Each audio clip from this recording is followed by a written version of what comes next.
దానికి మహిమ కలుగును గాక. ప్రియ దేవుని బిడ్డలారా, ప్రతి ఉదయకాలం ఎంతో ఆత్మీకంగా ఒక వాగ్దానం ఇస్తూ దేవాతి దేవుడే మనతో మాట్లాడుతూ ఆ వాక్కును దైవికంగా తీసుకుంటున్నారు. ప్రతి దేవుని బిడ్డలందరూ ప్రత్యేకమైన వందనాలు దేవుని బిడ్డలారా.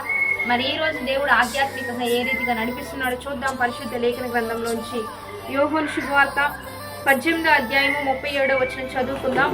అందుకు పిలాతు, నీవు రాజువా అని ఆయనను అడుగగా, యేసు, నీవన్నట్టు నేను రాజునే, సత్యమును గురించి సాక్ష్యం ఇచ్చుటకు నేను పుట్టి తిని, ఇందు నిమిత్తమే ఈ లోకమునకు వచ్చి తిని, సత్య సంబంధి అయిన ప్రతి వాడును నా మాట వినును. అందుకు పిలాతు, సత్యం అనగా ఏమిటి అని ఆయనతో చెప్పాను. ఈరోజు దేవుని బిడ్డలారా, సత్యమునకు సాక్ష్యం ఇవ్వడానికి ప్రభు అయిన యేసుక్రీస్తు వచ్చినట్లుగా ఇక్కడ యేసుక్రీస్తు ప్రభువే సాక్ష్యం ఇస్తూ ఉన్నాడు. పిలాతు వచ్చి నీవు రాజువా అంటుంటే, అవును నేను రాజునే, నేను తన ప్రజల పనుల నుంచి రక్షించడానికి వచ్చిన వాడను, సత్యమునకు సాక్షిగా వచ్చాను.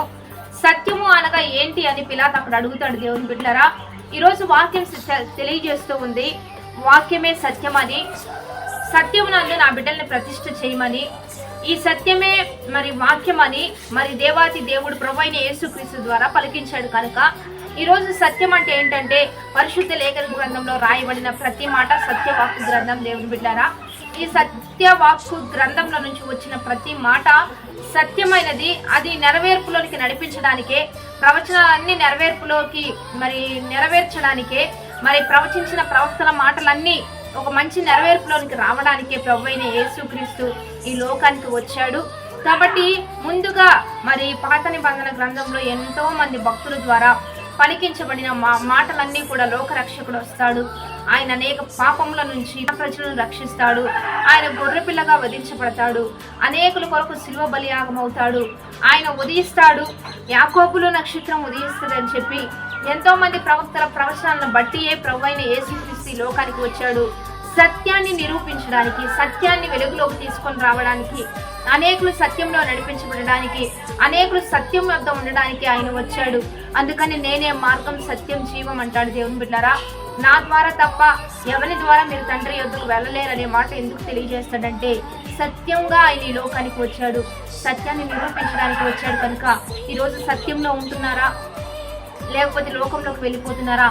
సత్యం మిమ్మల్ని ఎప్పుడు స్వతంత్రులు చేస్తుంది. దేవుని బిడ్డారా, మీరు చక్కగా బ్రతుకుటకు మీకు కృప చూపుతుంది, కానీ అసత్యం మిమ్మల్ని చంపేస్తుంది. మిమ్మల్ని లోకంలో బ్రతకడానికి, అది మరి స్వేచ్ఛగా మీరు తిరగడానికి ఎక్కడ మీకు అనుకూలంగా ఉండదు. అసత్యం మిమ్మల్ని పాడు చేస్తుంది, మీ జీవితాలను పతనం వైపు నడిపిస్తుంది. మరణించిన తర్వాత నిత్య నరకానికి మీరు వెళ్ళిపోతారు. కనుక ఎప్పుడు సత్యాన్ని అనుసరించండి, సత్యమే పలుకుతూ ఉండండి.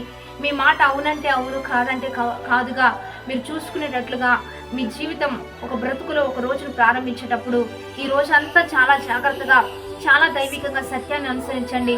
మేలే చేయండి, మంచి చేయండి, ఉత్తమమైన కార్యాలను జరిగించండి.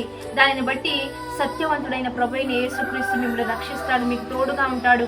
మీలో ఉండి కొన్ని గొప్ప కార్యాలు మీకు సహాయం చేస్తూ మీ పట్ల కృప చూపుతాడు. కనుక సత్యాన్ని నిరూపించడానికి యేసుక్రీస్తు ప్రభు వచ్చాడు.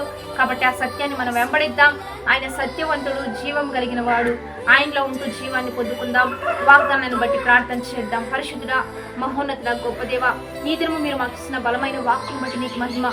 ఎంతమంది ఈరోజు ఈ వాగ్దానం చూస్తున్నారో వారందరూ సత్యం అందు ప్రతిష్ఠ చేయ్యా. నీ వాక్యమే సత్యం అని చెప్పావు కదా.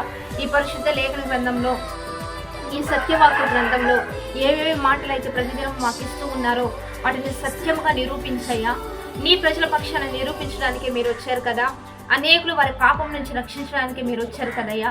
ఇవన్నీ వాక్కులు మాకు ఇచ్చి మా పట్ల దాన్ని నెరవేర్పులను నడిపించినట్లుగా సహాయం చేస్తూ ప్రతి బిడ్డను దైవికంగా స్థిరపరచండి. ఈ మాటలన్నీ ఎక్కడ నిరార్థం కాకుండా ప్రతి మాట నీ బిడ్డల పట్ల నెరవేర్పులోనికి నడిపిస్తూ గొప్ప కార్యాలు జరిగించయ్యా. బర్త్డేస్, మ్యారేజ్ డే జరుపుకున్న వారికి దీవెనలు ఇవ్వండి. వృత్తి వ్యాపారాలు, చేతి పనులను ఆశీర్వదింప చేయండి. ప్రతి డిపార్ట్మెంట్ని దీవించి గొప్ప చేయమని నజరేయుడైన యేసుక్రీస్తు నామమున పేరిట అడిగి వేడుకొని ప్రార్థిస్తున్నాము గొప్ప తండ్రి. ఆమేన్. మంచిగా లైక్, షేర్, కామెంట్ చేసి దైవికంగా సిద్ధపడదాం. ఉదయకాల ఆరాధనలో కలుసుకుంటూ దైవికంగా దేవుని నామాన్ని మహిమపరుద్దాం.